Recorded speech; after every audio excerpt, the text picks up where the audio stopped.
Bonjour, aujourd'hui la capsule va porter sur la question C5 qui est l'évaluation de l'extérieur des bâtiments. Donc, dans cette question, l'auditeur va vraiment évaluer les risques de contamination qui pourraient se retrouver à l'extérieur de vos bâtiments. Donc, on parle vraiment dans ce cas-ci de vos entrepôts de fruits et légumes, de votre salle d'emballage. Dans le fond, tous les bâtiments dont j'ai parlé dans la capsule précédente qui sont en lien avec le registre A. Donc, qu'est-ce que l'auditeur va vérifier? C'est, exemple, la présence de trous dans les murs au niveau du revêtement extérieur qui pourrait permettre l'accès à la vermine. Aussi, on regarde le tour des bâtiments. Est-ce qu'il y a de l'herbe longue, du gazon ou de la mauvaise herbe qui monte à 30, 40, 50 cm de haut, qui n'a pas été tondu depuis plusieurs semaines, que ça pourrait cacher encore là de la vermine.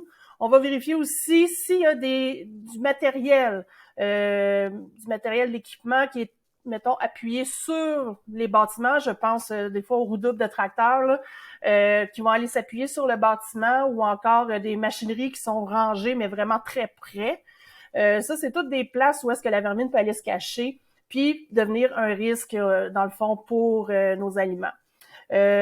Évidemment, bon, c'est quelque chose qui est déplacé régulièrement. Donc, je pense, exemple, aux boîtes de bois, les boîtes de récolte. Des fois, on les place temporairement près du bâtiment parce que, justement, il y a un roulement rapide. On parle de seulement quelques jours, pas plus. Dans ce cas-ci, ça peut être acceptable. Évidemment, il faut vraiment être en mesure de démontrer que, justement, c'est un usage qui est régulier. Si on voit que c'est dans la neige jusqu'à moitié des boîtes depuis déjà on va voir que c'est permanent comme emplacement puis c'est pas seulement un usage sur du court terme.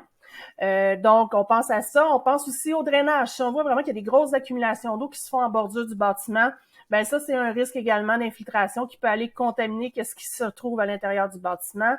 On regarde ça, on regarde aussi au niveau de vos fenêtres. S'il y a des moustiquaires, bon, s'assurer que les moustiquaires sont vraiment bien installés, qu'il n'y a aucune entrée possible. Les portes, voir si les portes ferment bien.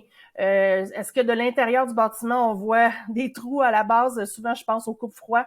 Les coupes-froids sont vraiment problématiques. Ça s'abîme rapidement.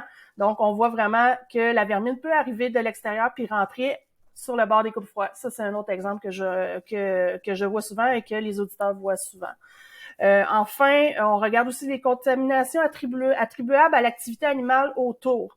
Dans le cas des entreprises qui font de la production maraîchère, également de la production animale, la proximité des bâtiments ou aussi même au niveau des passages avec les équipements pour les épandages de fumier, est-ce qu'il y a une problématique à ce niveau-là? Donc, il faut vraiment penser à tout ça. Qu'est-ce qui se passe à l'extérieur de ces bâtiments-là et comment est-ce que ça peut devenir un risque de contamination pour nos fruits et nos légumes?